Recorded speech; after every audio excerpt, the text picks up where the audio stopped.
Playing our intro, the greatest drummer who's ever lived. Yes. And pretty good lyricist, although with some unfortunate influences. Yes, but we'll get to that shortly. This is the Atheist Experience. We're live. Today is Sunday, August 24, 2008.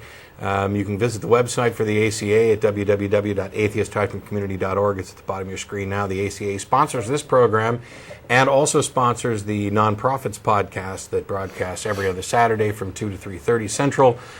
We don't take live calls for the nonprofits, but you can go to nonprofitsradio.com for more information about how to connect and how to join the chat room that runs in conjunction with the program.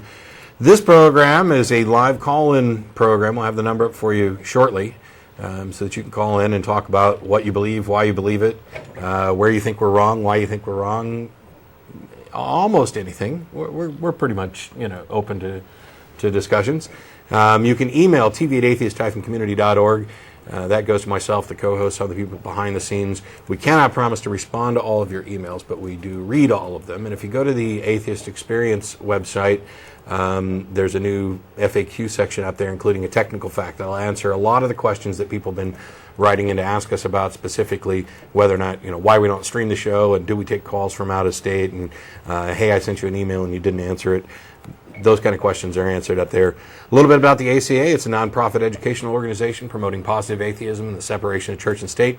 The ACA has weekly meetings every Sunday at Romeo's on Barton Springs Road, beginning at around 11:30. Except for the first Sunday of the month when we host a lecture series at the Austin History Center, located at the corner of 9th and Guadalupe. Those lectures begin at 12:15. The doors open at 12.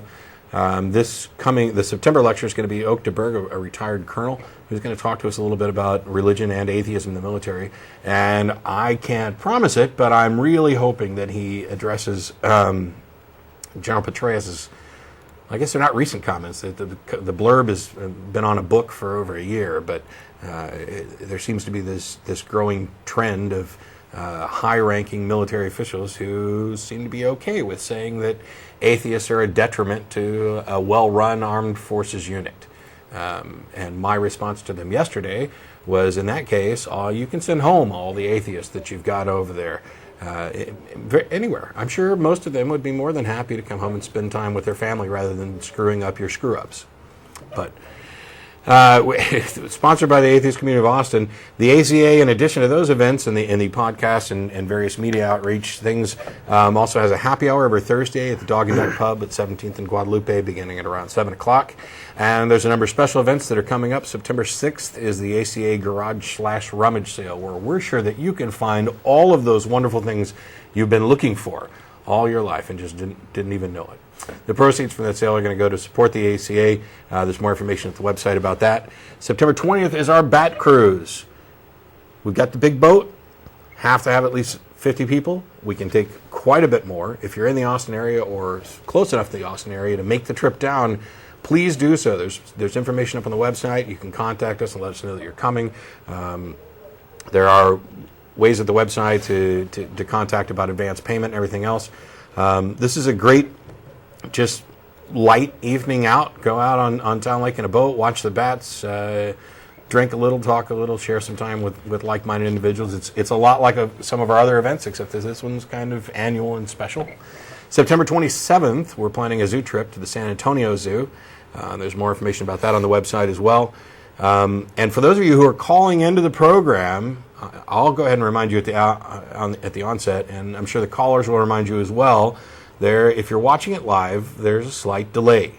So when it comes time to actually talk, ignore your TV and focus on the phone, because it's really rough trying to wait that 4 seconds or so. It's really rough trying to wait that 4 seconds. It's really rough trying to wait that 4 seconds or so for you to get a response back. We are the audio portion of this program is available as a podcast and download along with the nonprofits. And the video portion is available at Google Video, and that means that people all over the world are tuning in. There are clips from the program that people have put up on YouTube. That's mostly being done by people who are fans of the show or appreciate the work or found some particular comment in a show that they liked enough to post a shorter clip of. We appreciate that. We'd like to see more of it. As a volunteer group, we don't necessarily have time to go through and find best of clips and post them up there. So we appreciate those people who are helping to spread this. One of the points that I wanted to make was something that Dennis brought up yesterday, and that is this encouragement for other people to form similar groups and do similar things. The internet, of course, everybody knows, is exploded with blogs and podcasts, and there are plenty of websites where people can get together and talk, and you can find almost anybody for whatever category you can imagine. And yet, despite that, and despite having some fairly outspoken and really well-spoken atheist representatives, skeptic representatives, free thought representatives, there's always room for more. And so people will email us and say, hey, is there a group in my area that's like the ACA? I don't know. But if there's not, you can start one. The ACA started with a simple ad in a newspaper and grew. It took some time. And if your area has public access television, you may want to look into producing a show of your own. You don't have to do it live. You don't have to take calls. But getting information out to the public to eliminate some of the misconceptions about atheism, that's a prime motivator for doing this show.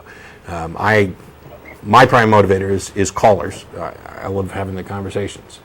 Good, bad, otherwise. I think there's some benefit there. So, but why Russell is here today? Well, and why? Well, you'll remember that last month when I was on the show, we did a show on what we called foolish atheists. Yes. And I was intending to explore that topic a lot, but half an hour was filled up by some guy on the phone. Straw man. Who really exemplified the concept.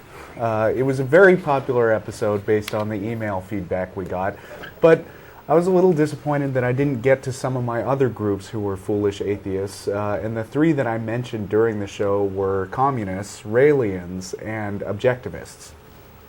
Surprisingly, we didn't get a lot of people who were clamoring to defend communism or Raelianism. But we did get quite a bit of email saying, some of it saying, how dare you mess with objectivism? And I thought, as I mentioned on the blog today, what's the point of having an atheist show if you can't step on a few toes? So thanks all of you for encouraging me to do a whole show today about the things I think about objectivism.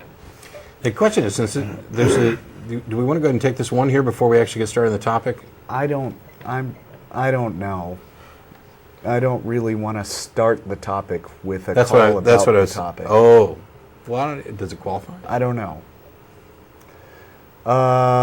You pick. What? I'll tell you what.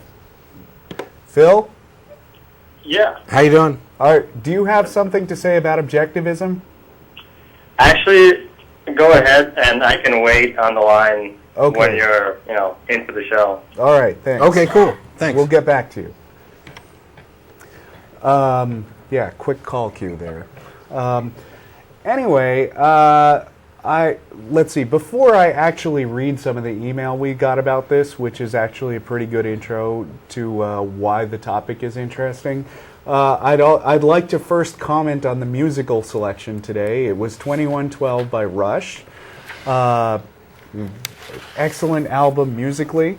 And I found out that it was actually, it's a concept album. It tells a story in about 20 minutes, and the story is actually ripped off from Ayn Rand's book, Anthem. And to give a short, I don't want to say ripped off, it's homage to Anthem. Because, as I said, Neil Peart is a brilliant lyricist who happened to be very inspired by Ayn Rand, who is the founder of objectivism. The book Anthem is about, basically to give a very short summary, there's a future Earth in the book where these evil overlords rule the world, put strict limits on how often people can invent things, and they also have outlawed the use of words such as I and ego. And they force everybody to refer to themselves as we. And the main character goes out and somehow rediscovers the secret of Thomas Edison's light bulb. And so he tries to bring this great discovery to the World Council of Scholars, and then he gets shot down and imprisoned and tortured. In the album 2112, the light bulb is replaced by a guitar, which which is then we're treated to a sequence where Alex Lifeson, the guitarist, goes through this fake sequence where he pretends to be learning on his own to play the guitar for the first time, and goes in 10 minutes from plunking out some clumsy notes to playing an awesome solo that's worthy of, well, Alex Lifeson. So anyway, cool album. And an illustration of a lot of the philosophy of Ayn Rand, which she expressed a lot through her fiction. Ayn Rand was, let me just cheat and pull up the Wikipedia article on her. It says that she was born Alisa Zinovievna Rosenbaum. She was a Russian-born American novelist, philosopher, playwright, and screenwriter, and she is widely known for her best-selling novels, The Fountainhead and Atlas Shrugged, both of which I'm going to talk a little bit about today, and for developing a philosophical system called objectivism. So, unless you have something you'd like to interrupt with, Matt, nope. Let me get back to let me get to some of the email we got last week, some of which was a reaction to hearing that we might talk about objectivism. Garner writes, I stumbled across your podcast on iTunes. It's a good show. I listened to the podcast concerning atheists that do more harm than good for the cause. First off, I want to commend you for tackling the topic. No one likes seeing the Bible thumper and the Dawkins student in a yelling match in the cafeteria. However, I did have some questions. You said that you would not associate with objectivists. I tried to think of why you draw the line there. I figured it was because the political views that are closely attacked. Libertarians are hard to reconcile with secular humanism. However, you went on to mention that you dislike the authoritarian tone that most objectivists took. While this has not been my experience, maybe yours have been different. If you have the time, I would appreciate a quick explanation as to why you would not associate with the group. I don't think I said I wouldn't associate with them anyway. I just said I don't think that they make atheists look good. Yeah, and I don't remember how it was phrased, and I'm not going to go back and watch it, but I could possibly see saying something like, I don't associate myself with objectivism as a philosophy. My experience with objectivists has been kind of hit or miss. Right. And my views of objectivism itself, which we'll get to later on, don't in any way preclude associating with them. And in fact, I agree with a great deal of it on some level, not necessarily at the core. I will mention that I've read both Atlas Shrugged, this book here, and The Fountainhead. I'm sorry. No, everybody says that. I kind of liked Atlas Shrugged the first time I read it. Then a friend of mine explained to me what was so awful about it, and now I understand why you say I'm sorry. But let's see. Okay, next email. Tony says, I did get a chance briefly to listen to the Foolish Atheist show, and I was bummed that objectivism wasn't covered. I'll explain. I used to attend the Mid-Michigan Atheist and Humanist meetings, but stopped for reasons of time, but also was just not interested because it's an older group and they get news quite late, sometimes 6 months or a year late. They also discuss politics too often. Not that I don't care, but that should be a separate group and not dedicate 3 months in a row to it. Okay, to the point. Quite a few people in the group really liked Ayn Rand and talked about objectivism. I really didn't fully understand except for the idea that objectivists were all about logic and reason and were atheists. When I heard just a brief mention that objectivists were more cult-like and were in the same group as Raelians, it piqued my interest. I wouldn't say they're quite in the same group. Part of the problem is that when we talked about this last time you were on, is that we hit this really briefly and we got so sidetracked. So today is a way of kind of correcting that and talking about it in more detail. I'd really love to hear a show on objectivists if it can fill the slot. If I ever do return to the local group here, I'd love to be able to bring a different, conflicting point of view to the discussions. So, Tony, my gift to you today. Meanwhile, we got a couple of emails about objectivism, which seemed like a strange coincidence because I don't think they were actually asked after hearing this show. Kelly asked, does Martin or anyone else with your crew, so she's asking about the blog, have you written anything about objectivism as a religion? And I said, as a matter of fact, I'm thinking about doing a show next month on objectivism. And she said, I hope you do your show talk about objectivism. Those folks are annoying. And then on the flip side, this is the last email, Brad wrote, being the scholars that you are, I would imagine that you would be interested in whatever information you can find to assist your cause. Though this book asserts many of the ideas you already champion, I feel that it still retains some useful bits. The book is Objectivism, The Philosophy of Ayn Rand by Leonard Peikoff. I think you will be particularly interested in the law explaining the law of causality. The chapter explaining the law of causality. And another chapter that might pique your interest is the discussion of human knowledge. It is clear that you have an exceptional understanding of human knowledge. Thank you very much. However, I feel this book offers a different perspective which may be more easily understood by the callers. And let's be honest, the simpler you can make it, the better. He just called all of you stupid. We'll give you his email address later. Yeah, sure. No, we won't. I'm not so sure that the simpler you can make a concept, the better. I forget who said you should make everything as simple as possible, but not simpler. The point being that some things really can be oversimplified, and they can end up sounding better that way, while in fact losing the benefit of being accurate. All right, so let's get to objectivism. You can follow me, if you want, as usual, in the Atheist Experience blog, atheistexperience.blogspot.com, where I've posted a bunch of links for your enjoyment. And the first one was a link to the article on objectivism. So I'll give the really simple explanation of what objectivism is. From the Wikipedia article, Ayn Rand's philosophy is based on 3 axioms: the axiom of existence, the law of identity, and the axiom of consciousness. The axiom of existence is, existence exists. The law of identity is A. That is, objects are always equal to themselves. And the axiom of consciousness is, consciousness exists. These are all things, I mean, they're axioms, okay? I would consider them pretty much no-duh assertions. I mean, I wouldn't yet consider them the foundation of some very insightful philosophy. I think you can make a case, and Ayn Rand was an atheist, and I think you can make a case that some of where she's going with this is to sort of separate her views about objectivity and the real physical world from supernaturalism. And I think this is the part where you and I would heartily agree with anything that Ayn Rand might have to say.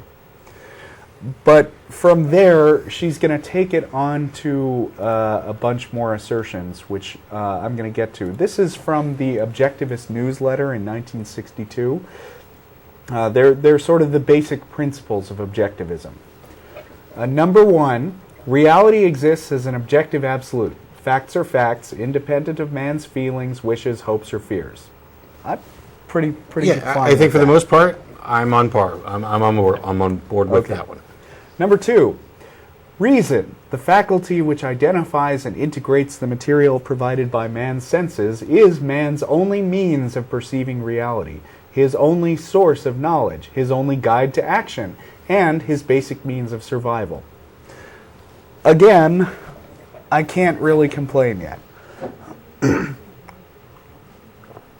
Okay, number 3. Man, every man is an end in himself, not the means to the ends of others. He must exist for his own sake, neither sacrificing himself to others, nor sacrificing others to himself. The pursuit of his own rational self-interest and of his own happiness is the highest moral purpose of his life. Okay, here's where I start to get shaky. Yeah. And it's not so much that I'm necessarily complaining about what she's chosen as her values. I mean, I do have some misgivings about it, but it's not so much that I have a problem with in number 3. It's the way that she presents it as basically a basic, obvious fact, a truism. A couple of months ago, For the last couple of months, I've been having an exchange with Chuck Colson, you might know. If you check the blog under the Chuck Colson tag, you'll see that we're now up to 3 total posts that have been written by Chuck Colson in response to me. And I'm trying to come up with a comprehensive response to him. But one of the things that I hit him on in reviewing his recent book was that he seems to have, well, first of all, he, very much like Ayn Rand, talks a lot about objective reality. He thinks that the problem in the world is all these postmodernists who go and say there's no such thing as truth, everything is subjective, yada, yada, yada. And I mentioned in my response to him that this is a point where he and I really agree, up to a point.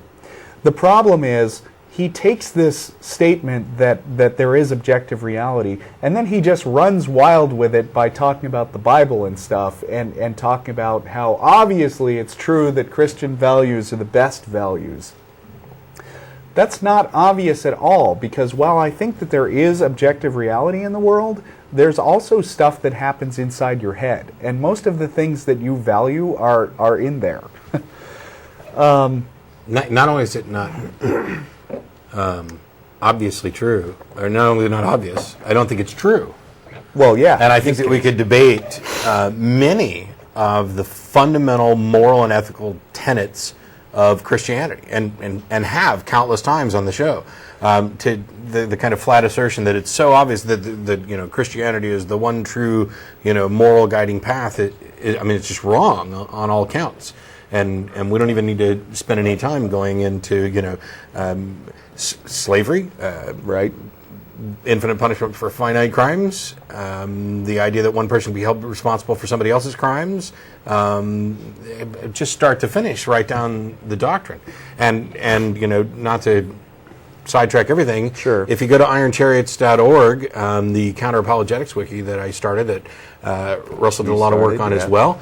And there are other people who are working on it now. I'm not, but I did a deconstruction of the Sermon on the Mount, because this is a passage that Christians generally think or view as the greatest thing anybody has ever said. And I'll freely admit that there are some good things within the Sermon on the Mount, far fewer than most Christians would claim. And I did a verse-by-verse look at this to say, is this really the greatest thing anybody ever said? Some of this is common sense, some of it's just wrong, some of it's bad advice. And if this is the kind of information that you get from your God incarnate, I'm unimpressed. But back to objectivism. Okay, well, getting back to Ayn Rand, I just want to point out that this is a place where I have some misgivings that Ayn Rand might start to veer off into Chuck Colson territory, because to say that every man is an end to himself, and he must do this and he must not do that, seems to be wandering into the territory of mixing up values and the objective reality, which she just spent the last 2 points talking about. Yeah, and there's a huge flaw in that third one, or a couple of huge flaws, I'd say, in that third one. One is, as you pointed out, this must do, that kind of almost dogmatic assertion. The second one is that he shouldn't sacrifice himself for others or others for himself, and the justification of this is the pursuit of his own rational self-interest. And yet, rational self-interest is not clearly defined within this context. I mean, right. What you may consider to be in your best interest and best self-interest and consider it rational, someone else might object to. Let me throw out an example. What if a guy wants to sacrifice himself for somebody else? Well, who the hell is Ayn Rand to tell him that he can't do that? Well, I mean, it would be a free expression of her opinion that he is acting. He is not acting consistently with her moral values. Right. But we haven't gotten to a point where we can say, oh yes, I agree that you're correct on this. Yeah, well, I'll get back to this, but then we get to something else, and before I get to point number 4, let me make a pledge. I disagree. Ayn Rand is in a lot of ways the intellectual forebear of a lot of today's libertarianism. And I think for people who've listened to this show and the nonprofits before, it's no big secret that I'm not really into libertarianism. But my pledge today is I'm going to try not to too much get into a critical thing about libertarianism, because I really want to focus on Ayn Rand's weird definition of what objectivity is, and then get into some of the strange cult-like practices that seem to spring up around her group. But anyway, excuse me, I'm sick and I sound like a teenage boy. Sorry for the coughing, too. This is point number 4. The ideal political economic system is laissez-faire capitalism. It is a system where men deal with one another not as victims and executioners, not as masters and slaves, but as traders by free voluntary exchange to mutual benefit. It is a system where no man may obtain any values from others by resorting to physical force against others. Okay, whether I'm talking politics or not, this is more of the same stuff that concerned me a minute ago about asserting as absolute fact something which is actually of value. She describes the ideal political economic system as laissez-faire capitalism. The question is, it's the ideal system to who? Yeah, I mean, one could just as easily assert that the ideal political economic system or socio-economic system is communism. You could assert where we spread the wealth and out to everybody. And we wouldn't agree with that. Yeah. But, I mean, to take an extreme example, you might say that a monarchy is not an ideal system. But, like Mel Brooks said, it's good to be the king. And if you're going to say that the ideal political economic system is laissez-faire capitalism and not monarchy, I think the king wouldn't agree with that. It really depends on whose point of view you're talking from, because there are or what the goal is. Right, what the goal is. I mean, the goal is something that ought to be discussed way before we get to the idea of evaluating what is the ideal system. And to be fair, though, there were essays and other books that she wrote where she discussed the basis for some of these precepts of objectivism.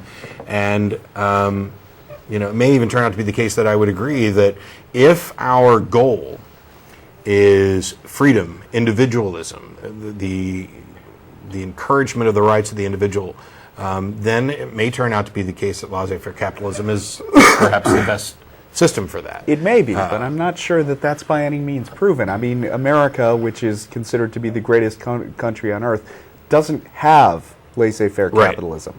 And I know a lot of objectivists and libertarians argue that it should have more and more of that. But, I mean, if you're just going to talk about it purely from an experimental point of view, you would need a control group if you were going to approach it scientifically. You would need some kind of demonstration.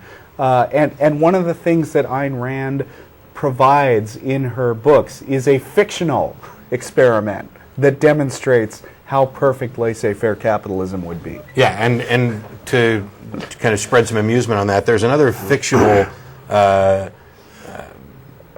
kind of pseudo-scientific test of Ayn Randian type objectivism, and it's called Bioshock. It's a video game. I really want to play that. And I have played it, and it's an interesting look, but it doesn't it doesn't mean it's any more real. The thing that I think that I have a problem with, with parts of number 4, is the ideas, while they're not particularly well backed up initially, also seem kind of sophomoric and short-sighted in the sense that there seems to be this big assumption of I've thought about this and I've concluded that this is the best way for everybody to live, and it ignores, in my opinion, both the necessity of a cooperative society, the necessity of structure within that cooperative society, and the benefits that come from that, and how those benefits can benefit the individual as well as the group. Right. Let's see.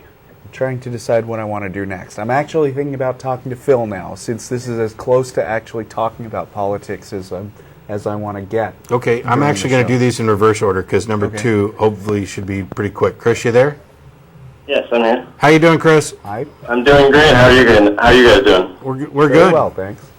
I'm a new listener. I'm in Miami, so all I have is your podcast and what I can find on YouTube. Right. But and I am, again, like I said, new. And I've got a question for you, Matt. You and I's story is very similar, except I didn't get the notion of actually going into the clergy, but trying to strengthen my faith is what actually destroyed it. And I'm curious, I'm still pretty new with most of the atheist podcasts and stuff, so I haven't gotten through everybody and heard a lot of everybody's other opinions, but I was curious what you thought of Robert Price's work, or if you had a preferred biblical skeptical historian. I'm a big fan of Bob Price. I even got autographed copies of his books, and he is most likely going to be a guest on the Nonprofits. I've talked to him about it, but we haven't gotten schedules. I haven't gotten back to him. It's no problem with his schedule. It's a problem with ours. But he said that he'd be willing to do it, and we're looking to get him on a future Nonprofits show to talk a little bit about the historicity of Jesus.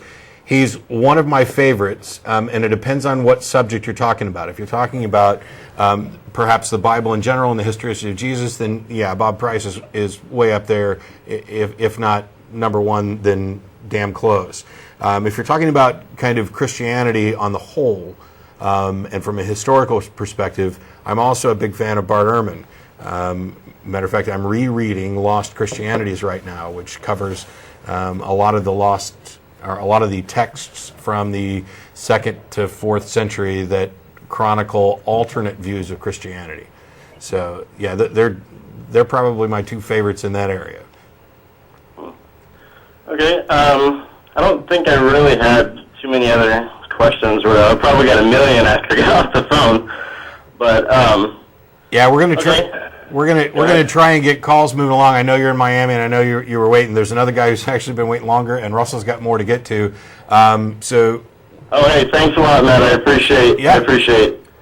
Thanks a lot, Chris, and you can drop us an email anytime. I will. Thanks a lot. Email address is tv@atheist-community.org. If if you got questions about stuff like that, we want to go ahead and I guess talk to Phil. How you doing? Hi, Matt. Hi, Russell. Hi, Phil. I'm actually an out-of-state caller as well. Oh, okay. All right. Welcome. Where are you calling from? I'm calling from New York. This is actually the second time I'm calling in. Oh, yeah. Okay. Oh, yeah. Well, I loved your call last time, so go on. Cool. I'm actually going to leave another question for another time because I'm really interested in this objectivism stuff.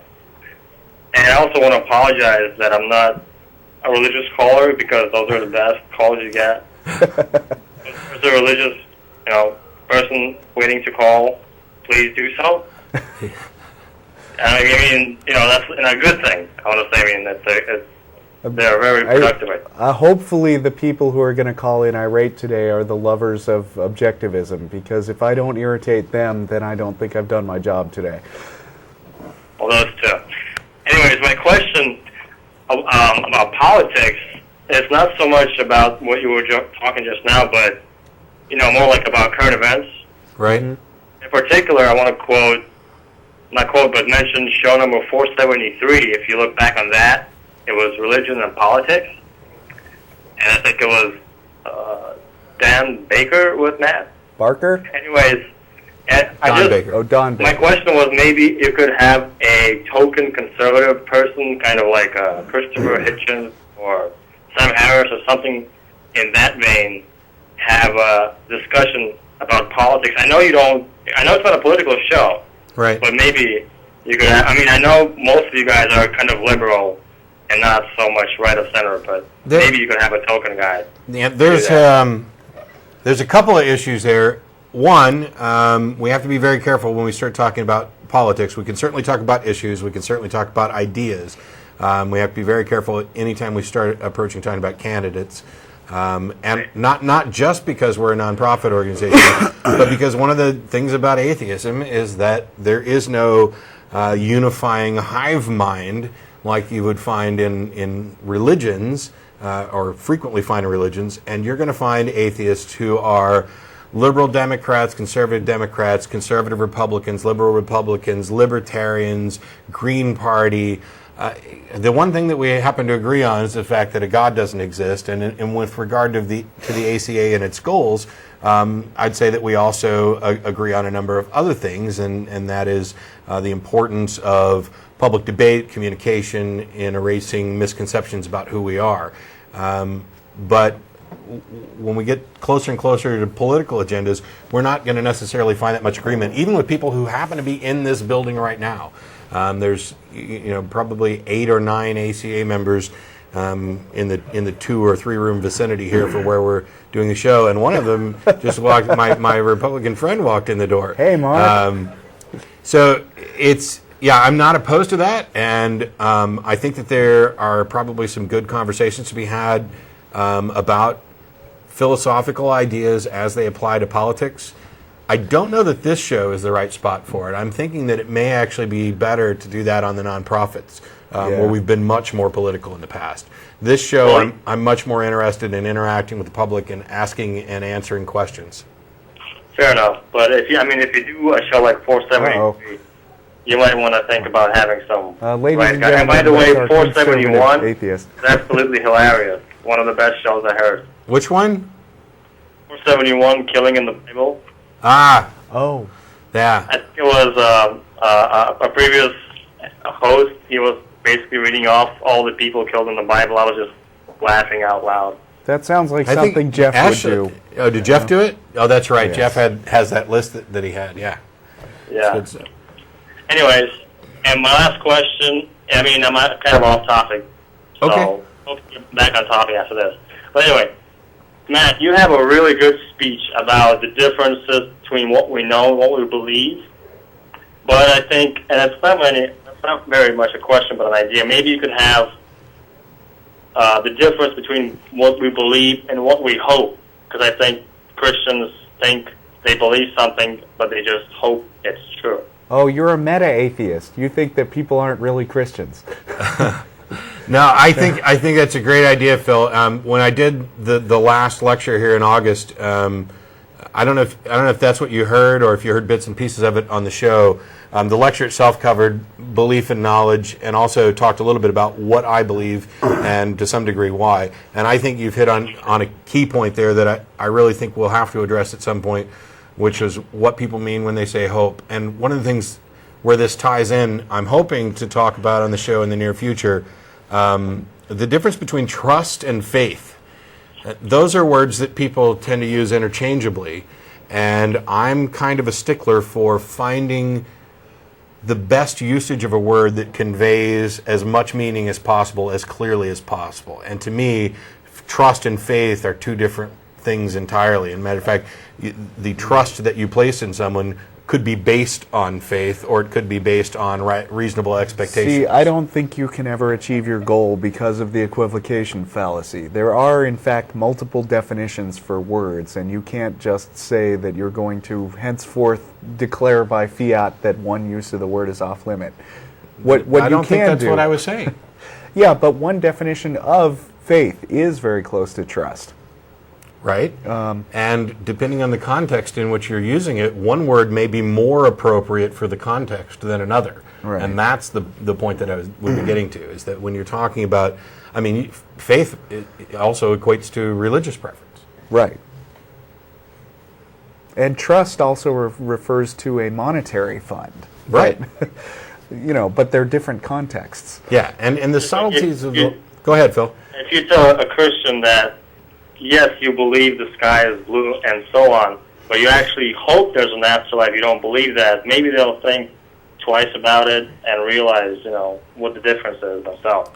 Yeah, that may be the case. I'm not sure I'm completely on board, because I am convinced that there are some people who actually do believe and not just hope.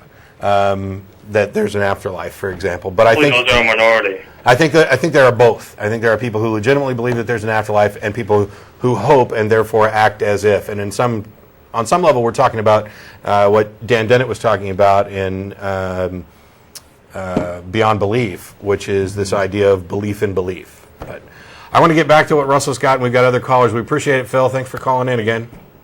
Yeah, see you. Take care. Okay, let's see. Back to objectivism. I just want to drive this point home one more time, that Leonard Peikoff, who is kind of a disciple of Ayn Rand, and is responsible for a whole lot of the material that's been published about objectivism, mentions what is meant by objective reality. He says, people often speak of objective reality. In this usage, which is harmless, objective means independent of consciousness. The actual purpose of the concept, however, is to be found not in metaphysics, but in epistemology. Strictly speaking, existents are not objective, they simply are. It is minds, and specifically conceptual processes, that are objective or non-objective. That seems ass backwards to me. What he's saying is, and this is in his book titled Objectivism, is that reality isn't, I mean, the external world isn't necessarily objective, but minds are. And that makes no sense. Well, I think he's using language. I agree that it doesn't make any sense, the second part. Yeah. But when he says, strictly speaking, existents are not objective, I think he's saying, now we're getting back to word usage, I think he's saying that they're not objective in the sense that they're talking about. When he says they simply are, then that goes back to the A is A thing. Yeah, right. Which we would agree with. A is definitely A. A certainly is A. I have no complaint about that. A is not A-OK. It's just A. So, I mean, to go with a theme here, one of my central objectives, one of my central objections to objectivism is the treatment of, is the sort of declaration that everything should be objective. That not only is the physical world objective, but there are values which everybody must have, and there are no real subjective values. If there are, then it's basically the result of bad thinking that's not in line with objectivism. Okay, so I'm going to get a little bit into Ayn Rand's books. Anthem is not one of her more famous books. The most famous ones are The Fountainhead and Atlas Shrugged. The Fountainhead is about a brilliant architect named Howard Rourke.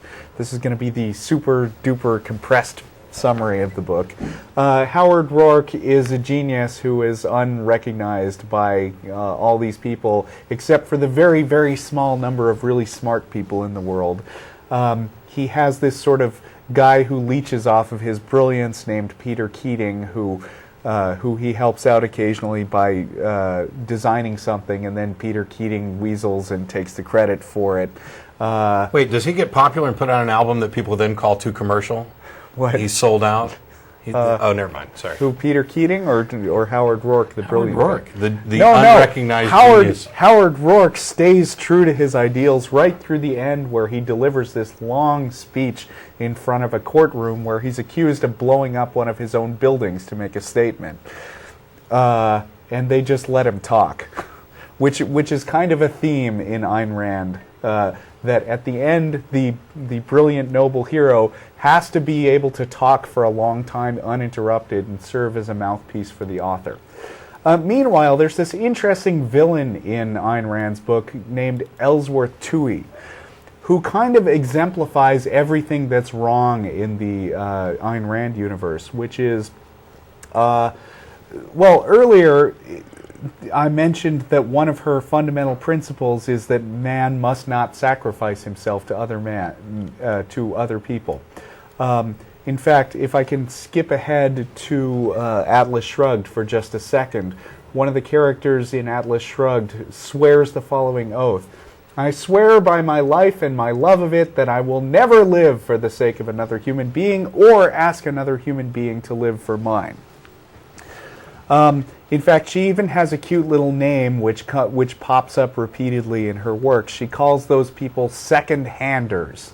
This is a very bad insult if you're talking to a Rand person. Anyway, I pulled a little bit of discussion about Ellsworth Toohey, who's effectively the villain of the Fountainhead, because one of the things that comes up also a lot in Ayn Rand is that to be selfless is a vice and not a virtue. To be altruistic is used as a pejorative constantly in Ayn Rand's literature. Which is weird if you're talking about objectivity, because just a few months ago I actually did that. I mean, if you're the scientific type who's into evolution, a few months ago I did a show about altruism where I talked a lot about game theory and demonstrated that yes, in fact, altruistic behavior is something that naturally arises out of competitive drive to propagate the species. And you can go back and listen to that in the archive if you're interested. But anyway, because it's so awful to be altruistic in the Ayn Rand universe, here's a description of Ellsworth Toohey from something that's linked on the blog. This guy writes, "The one bad lapse in the long speech in which Ellsworth Toohey lays bare his own motives." This is where he's doing his mwahaha, I'm really a villain all along. Let's see. Rand had put herself in an impossible position with her ethical theory. For Ayn Rand, a villain must be a completely self-sacrificing person. Toohey is an intelligent villain who wants power. And throughout the book, as a side note, he's always talking about how wonderful it is to put people on welfare and to be selfless and live for others, and it's the highest virtue, so he's a real bad guy. Toohey is an intelligent villain who wants power, but somehow it has to come across that in wanting power, he's not being selfish, because that would be virtuous. If Toohey had been dedicated to a mistaken ideal based on the theory that everyone would be happier in a world of self-sacrifice, it would be convincing, but then we would have no reason to hate him. If Toohey had known that universal self-sacrifice would lead to universal misery, but wanted it for the selfish motive of getting power for himself, this would be detestable, but then it would be dangerous to Rand's egoistic message.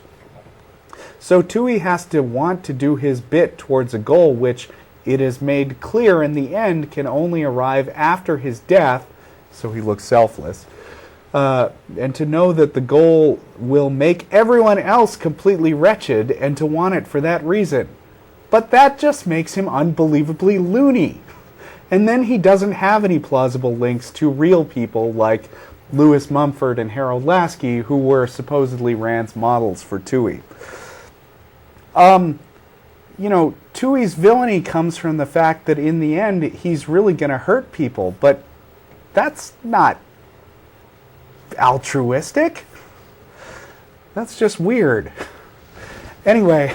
Well, this thing, here's where I start to see like internal conflicts with this this idea that comes out, perhaps not explicitly in opposition to altruism, but certainly implicitly in opposition to it, and yet advocates self-interest in seeking personal happiness. Right. If in fact you were to look at more of a what's best for me worldview, then I don't think we'd have people teaching.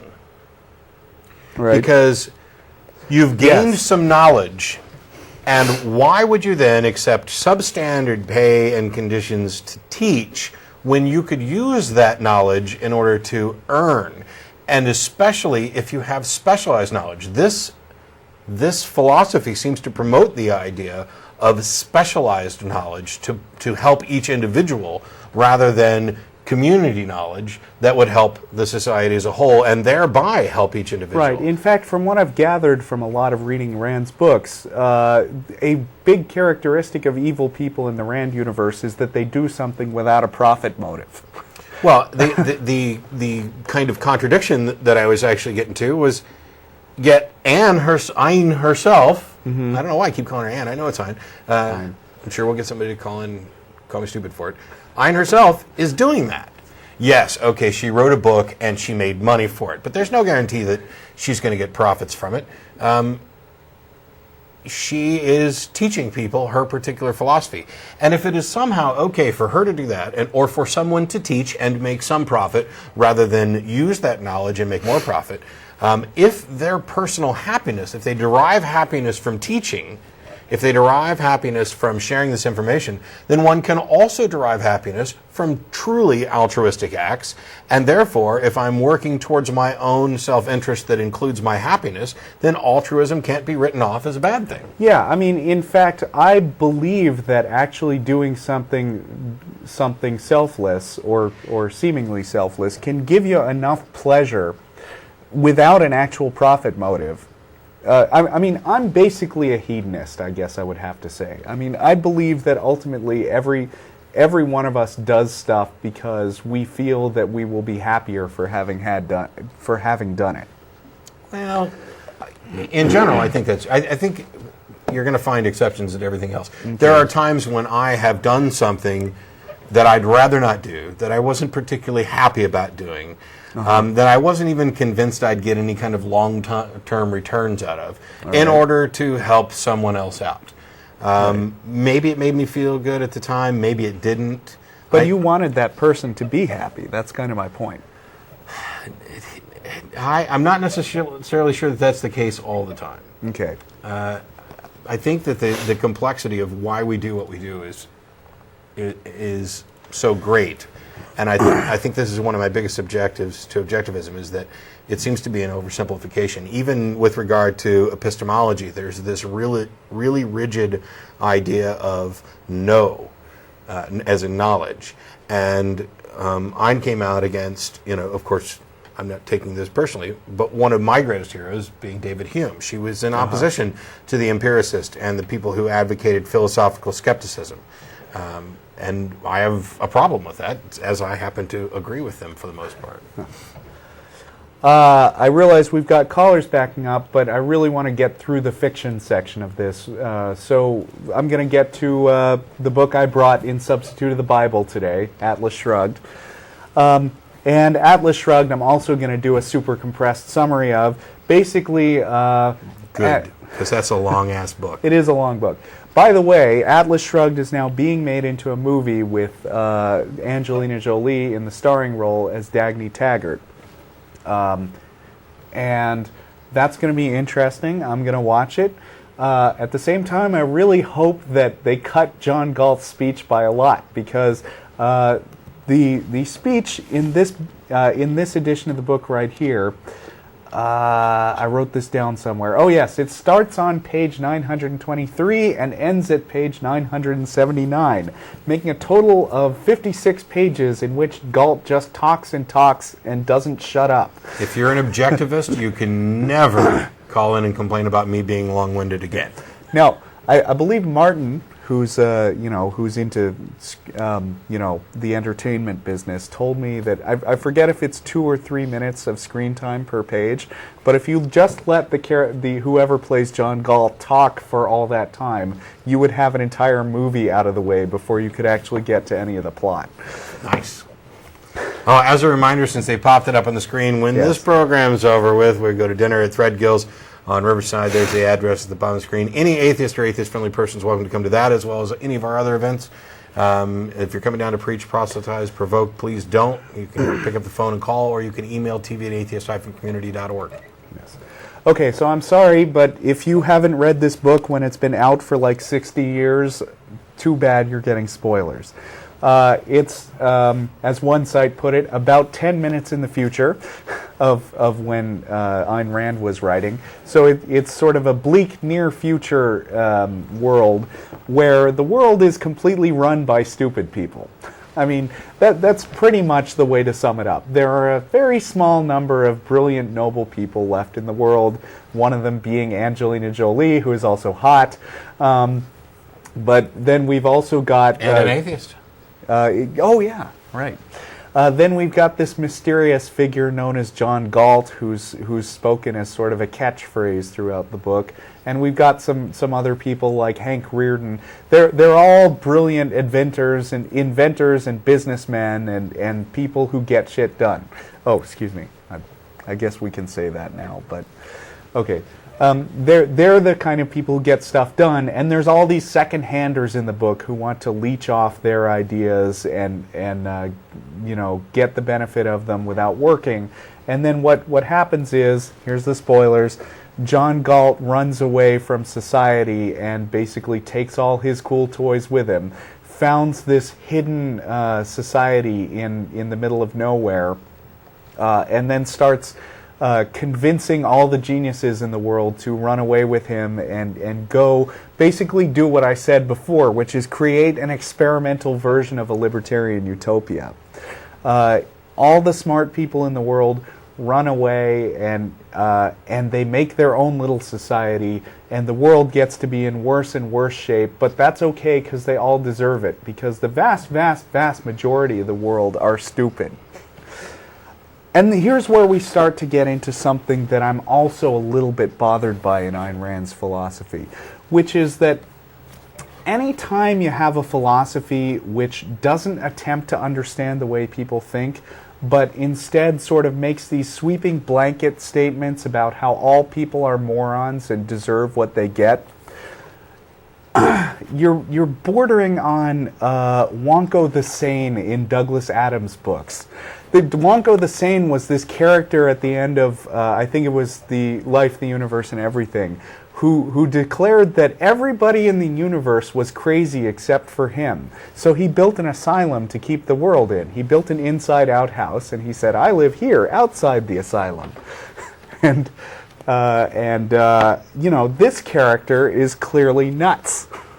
But this is a characteristic of cults, that they cut themselves off from the rest of the world. They declare that there's this chosen few who are way smarter or way more deserving than everyone else. And if you don't think that Ayn Rand does this, I actually brought a passage to read today. I'm only going to read excerpts from it. But basically there's a sequence with a train wreck. And what comes about, this happens about halfway through the book, and it's basically shown to be the natural consequence of all the stupid people who are dragging the geniuses down. Obviously a train is filled with random people who are just going about their lives. And so Ayn Rand sets up a train wreck, which is a result of all this bad stuff that people have done. But then she goes out of her way to make sure you know that every single random stranger on the train deserved it. It is said that catastrophes are a matter of pure chance, and there were those who would have said that the passengers of the comet were not guilty or responsible for the thing that happened to them. The thing that happened to them being everybody's about to die. The man in bedroom A, car number 1, was a professor of sociology who taught that individual ability is of no consequence, that individual effort is futile, that an individual conscience is a useless luxury, that there is no individual mind or character or achievement, that everything is achieved collectively, and that it's masses that count, not men. The man in roomette 7, car number 2, was a journalist who wrote that it is proper and moral to use compulsion for a good cause, who believed that he had the right to unleash physical force upon others, to wreck lives, throttle ambitions, strangle desires, violate convictions, blah, blah, blah. So anyway, there's like 3 pages of this where she goes through like various parts of the car and just says, here's the guy who was who was riding there, and boy did he have some bad ideas. It reminds me a little bit of putting public figures under the microscope. Yes. Where you could find something wrong with anybody that almost everybody would see as a flaw, because we are in fact all flawed. Right. Anyway, she goes through all these different passengers and then concludes with, these passengers were awake, but there was not a man aboard the train who did not share one or more of their ideas. And as the train went into the tunnel, the flame of Wyatt's torch was the last thing they saw on Earth. Now, the impression I get from this passage, I don't know about you, is, boy, did all these people have it coming. That creeps me out. That she would set up all these strangers and take such obvious glee and delight in how much they deserve to die. Yeah, and this promotion of oligarchical ideas where the intelligent are the ones who rule, or these separatist societies where we've taken all the geniuses off. Having not read Atlas Shrugged, and I have no idea how John Galt's little experiment worked out. Oh, of course. I'm wondering. He took over the world. I'm wondering who was doing the cooking and cleaning, and the manufacturing, the policing. Who was doing the daily things that these geniuses and super intellects probably weren't very well suited to do? A friend of mine, I talked to him on the phone before this show, and he said, and he kind of likes Rand, but he said there's really three classes of people that, and you're not acknowledging the third one. One of them is the second-handers. One of them is the geniuses. And then there are people who just sort of hang out with the geniuses, and they're not really brilliant themselves, but they're useful enough that like Dagny has an assistant in this book, and he's okay. He's treated as a good guy. So I wouldn't say that he completely discounts the cooks and the people who cook and clean, but Anyway, I think I'm doing a John Galt and just talking to hear myself for a long time. So I think I'll give somebody else a turn on the phone line before I get to a little more. Okie doke. We've got. Is it Mike? Yeah. How you doing, Mike? Hi, Mike. I'm doing good. How about y'all? Not bad. Good. I've read Atlas Shrugged. I want to start off by saying, and then I'm also an atheist. Okay. Just want to get that out of the way. And I agree with pretty much everything that y'all were saying about it. Objectivism, those are pretty much most of my objections to the belief as well. My call is going to tie into the email that said basically objectivists are annoying. And that's pretty much a common thing that you hear about objectivists. A lot of people are turned off to the whole philosophical belief just based on the fact that the followers of Ayn Rand are so off-putting just from jump that it just puts people off to the philosophical belief. I read a book not too long ago called The Devil is a Gentleman. I was wondering if y'all have heard of that one. No. I don't think so. It's by a man named Hallman, and he basically summarizes a lot of William James' works, and pragmatic philosopher. And his belief was that basically the pragmatic belief that religion helps people make it through life, and it helps them be happier, more friendly people. Therefore, it's a good force in the world. Right. And I don't know if I believe it. Just from the basis of me growing up in the Southern Baptist Church, I know that they could be some of the worst people in the world. So, so I know that doesn't fly in every scenario. But when it comes to objectivists and atheists together, both, it's kind of hard not to notice it. Just me being an atheist myself, it's hard not to notice that as a group, both are kind of off-putting as a general.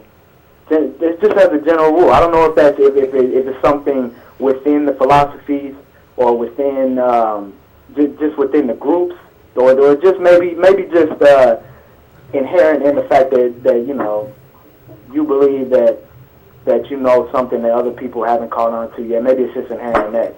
There's something. My question is if objectivists are so off-putting, is that an argument in and of itself that objectivism would not be the best force in the world as far as... No, and I'm trying not to focus on objectivists just being annoying. I'm right. Kind of trying to focus on what Rand actually said and thought. And, so the answer is no. Work. The answer to that is no, but also to talk a little bit about, potentially off-putting, you could say that about anybody or anything, whether they be Christian, objectivist, atheist, whatever. With regard, and in fairness, I'm willing to take this on, and that is to religious people, to sincere theists of most stripes.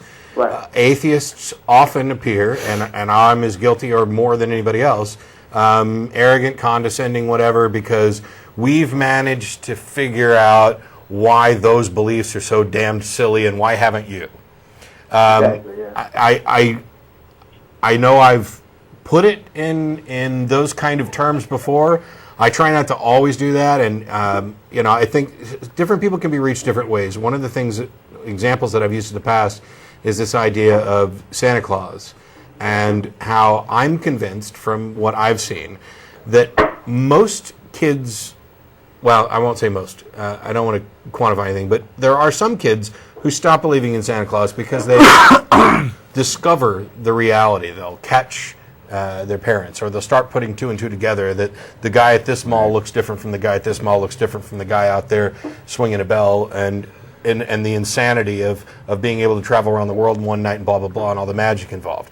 There are other children that stop believing because of ridicule, because the older people, the ones who are supposed to have discovered more and have a better understanding of this, would make fun of them for, oh, you still believe in that stuff. I happen to think that there is a place for that within the religious discussion as well. It is not my preferred first line. I'd rather have a good, intelligent discussion with a believer who can explain to me what they believe and why they believe it.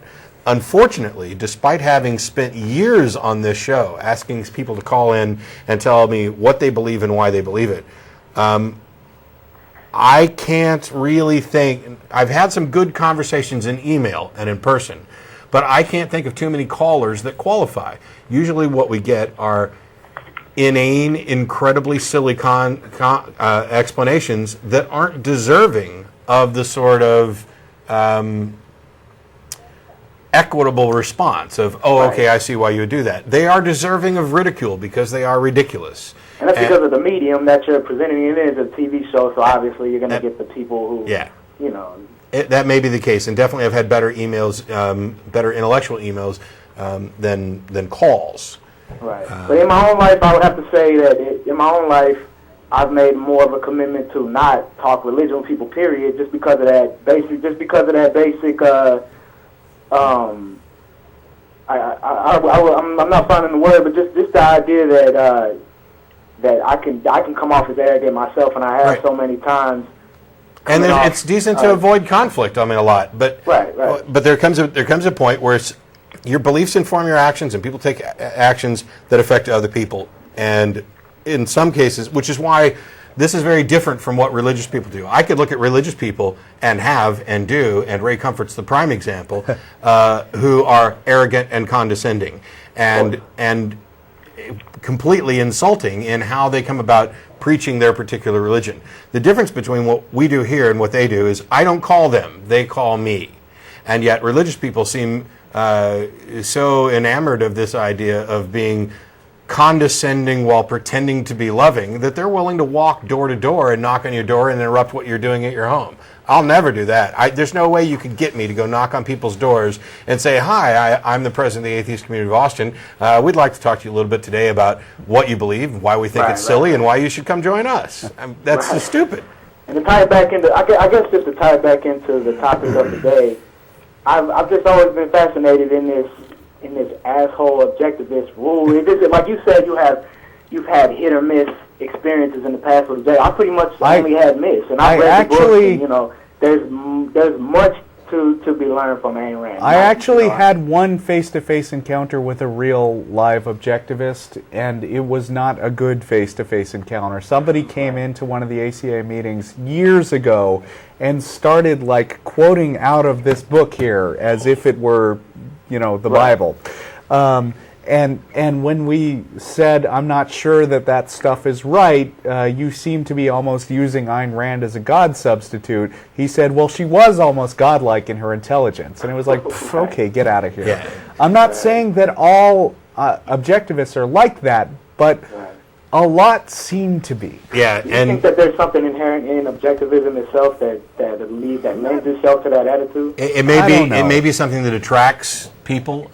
Certainly, this idea of rewarding intelligence and reason is appealing to a lot of people. It is appealing to me. Yeah. That's why I liked Atlas Shrugged the first time, because it glorifies intelligence. But what I will say is hang on. We're going to go ahead and let you go, Mike, but there's another guy on the phone who may or may not be an objectivist, I'm not sure, but has something to say on the subject, and I want to make sure we get to him before we run out of time today, too. So thanks a lot for the call, Mike. Okay, thanks. Appreciate it. Is it Haven? Oh, yeah, this is... Hi, Haven. How you doing? Hi, I'm doing pretty well.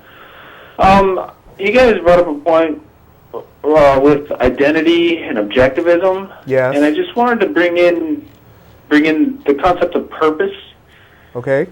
where identity doesn't necessarily allocate any place for purpose. Well, actually, that's exactly it. It allows for purpose, but it doesn't identify purpose. Okay. I'd agree. Yeah, and You're talking about the axioms of Ayn Rand that I read earlier?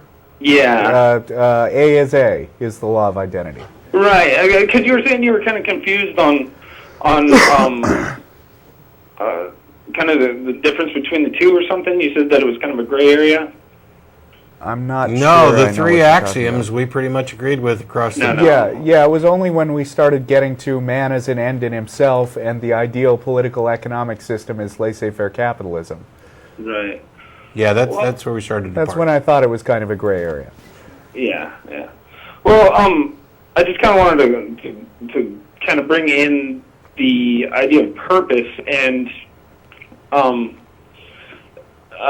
true objectivist should have a purpose of the greater good, as opposed to individuals. No. Phew.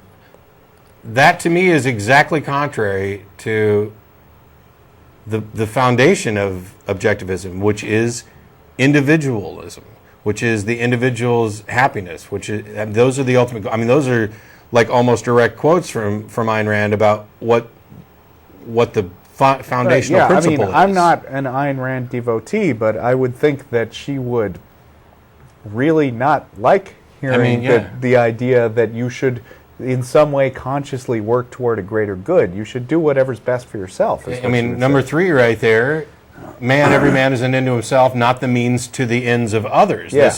There's not only is there nothing in this philosophy that promotes working towards the greater good, it seems directly opposed to it. So I don't know where you're getting at.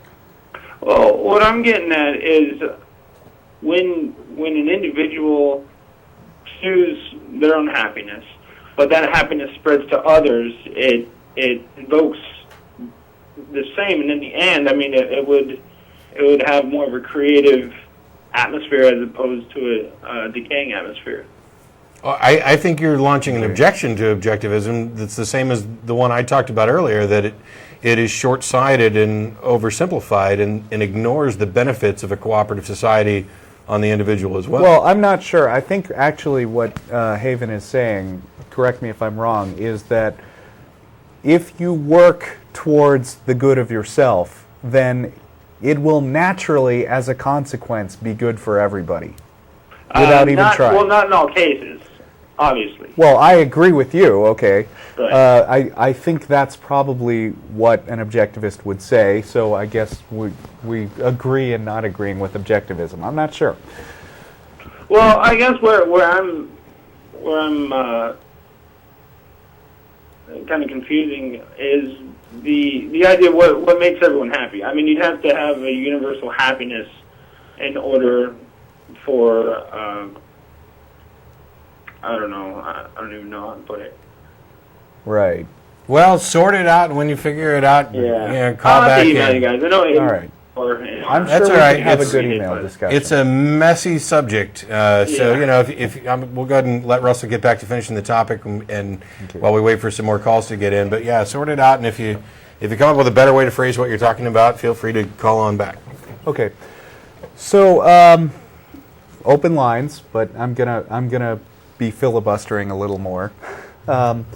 And what do we got? Like 15 minutes left? Okay. A couple of themes come out in several of her books, and for instance, there's this idea of a society being taken over by stupid, lazy, and altruistic people. I think that comes into every single work of fiction she did.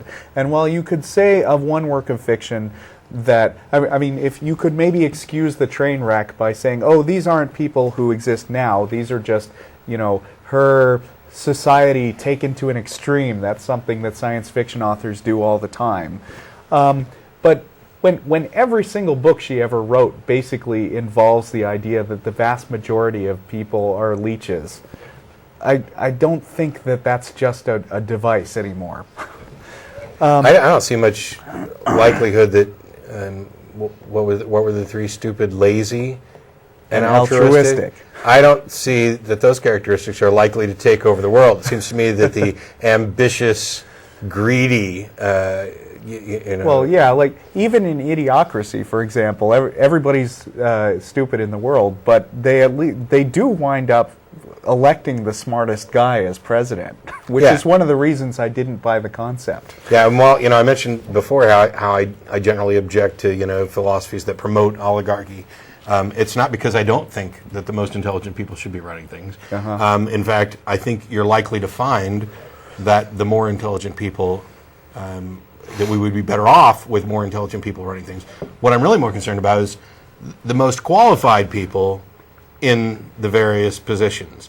Just because somebody happens to be smarter, more intelligent, a higher IQ, or more knowledgeable in area A doesn't tell me anything at all about whether or not they're good in area B. Right. Which is why you could have somebody who maybe graduated from a prestigious university and then gets to a position like, I don't know, president, where they're really look perhaps more stupid than they are. Yeah, well, as long as we're talking about fiction. My impression of John Galt, and this is purely subjective, but he may be smart. I mean, this is another theme that comes up a lot in the books, is people who are like idealized versions of Ayn Rand, I think.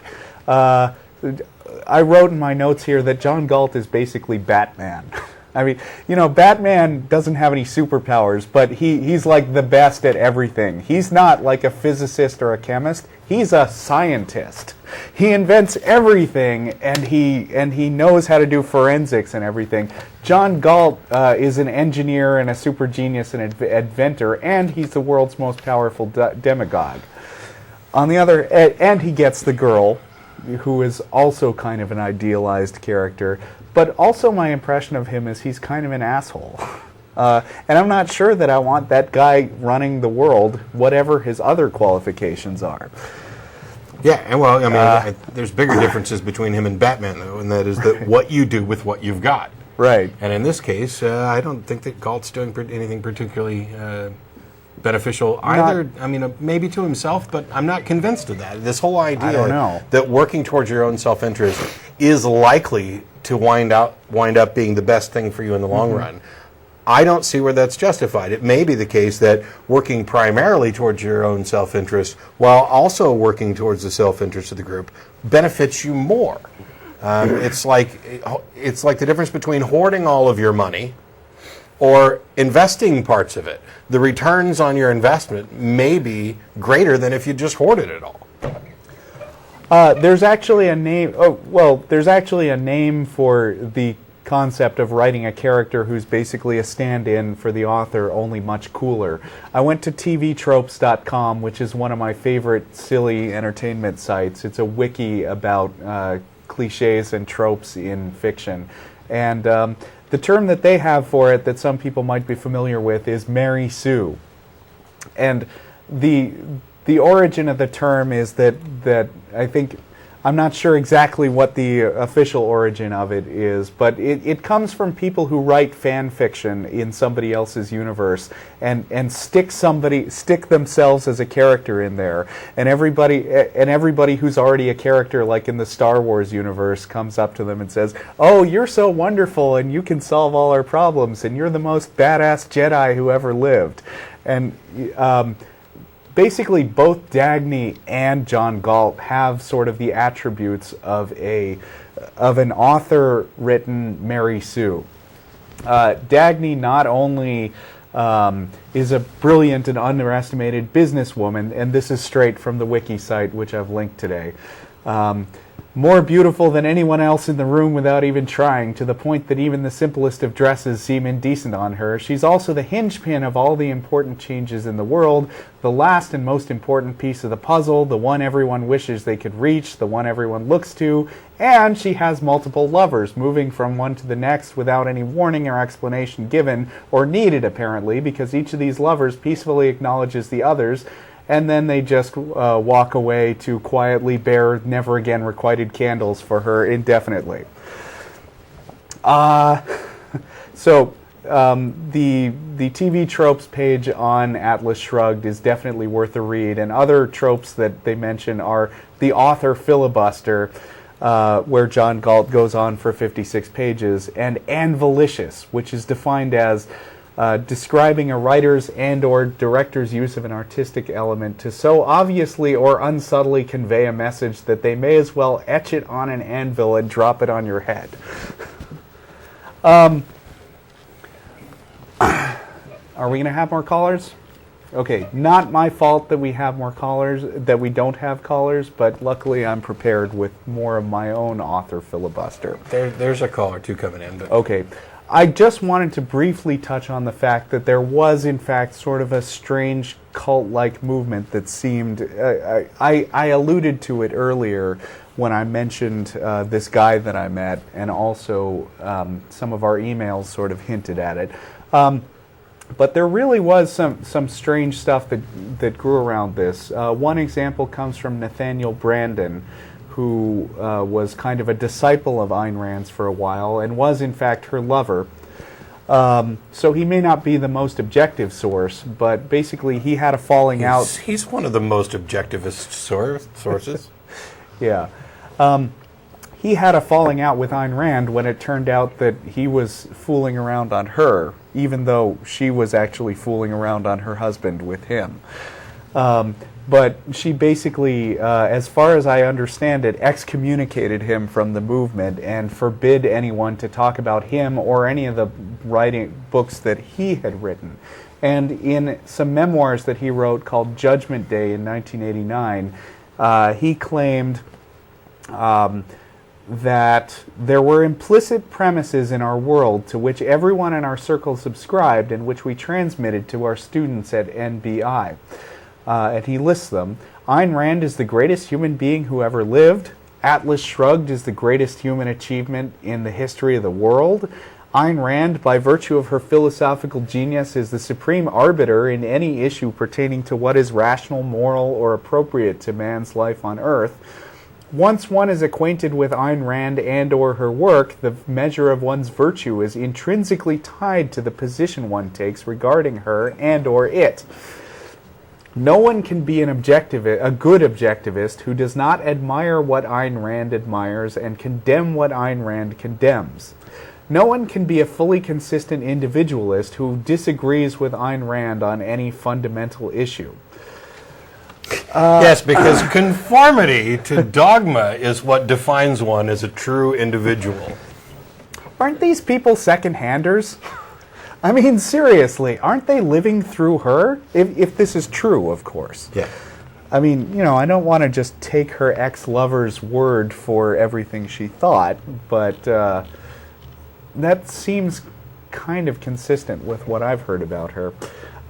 Speaking of second-handers, I noticed that second-handers is still used a lot as a pejorative when it comes to arguments by objectivists. For instance, I also linked a post where somebody was attempting a kind of a humorous definition of a second-hander, and somebody came through his blog and in all sincerity posted, "From the content of this blog alone, I judge that you are indeed a second-hander, a parasite on Ayn Rand, and to give credence to what you say would be to enable that," which was his way of justifying why he wouldn't buy a book that this guy had written. And yet, every one of you who've read this book and agree with Ayn Rand are necessarily second-handers. Well, also another Unless you came up interesting... with it on your own. Another interesting thing about this is getting back to the idea of John Galt and Dagny Taggart and probably Howard Rourke as idealized versions of Ayn Rand, is it's kind of interesting to me that all of the people that Ayn Rand idolizes in the book, sets up as the really great people of the world, are inventors and business people, and I mean just basically people who had contributed something very, very brilliant and tangible, like Hank Rearden, who creates this miraculous metal, and Dagny Taggart, who builds these train tracks. I just think it's interesting that Ayn Rand didn't do any of that. Yes, she wrote a bunch of books. She tried to disguise philosophy as art while deriding philosophy. She wrote a book or something about philosophy, who needs it, and she consistently railed against the ideas of various philosophers, including some that reportedly, like Kant, she'd never even read, and yet there's no particular original idea. I find no particular original idea in Atlas Shrugged, The Fountainhead, or objectivism. These ideas, to think that this woman in the 50s came up with stuff for the first time. Well, actually, it was in the 30s when she would have written it. What 30? I don't know. She wrote about the same time as one of the other female. No, proponents. actually, she wrote it in 1957. Okay, but I so think it was a 57 period piece that took place around the 1930s. Right. Because a few years later, trains would pretty much be dying a natural death anyway. And there was also Rose Thanks to Wilder, Henry Laura Ford. Ingalls Wilder's Yes. daughter, who was another kind of influential woman with regard to libertarianism. Okay. They had a falling out over religion, but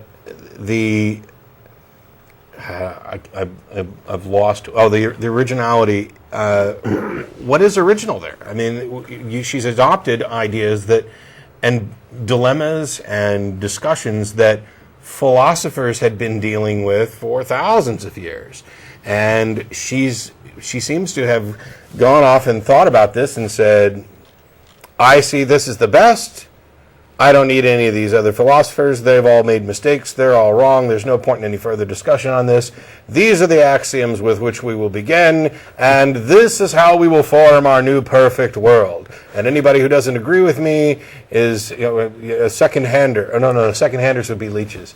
What did they have something like SP, like Scientology does? I was going to say, actually, they do use second-hander in sort of the same way as suppressive person. Yeah. In Scientology. Or stinkin' thinkin' if you're in Amway. Yeah.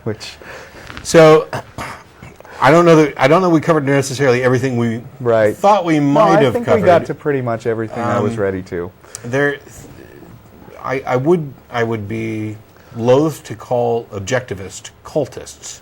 I think that there are a number of people who have seen... And I don't think that people who are objectivists are stupid or anything. I just think that objectivism has a lot of flaws in it that people should be aware of. There are some good ideas within objectivism, some conclusions that I think are actually correct, though perhaps reached for the wrong reasons, which is possible.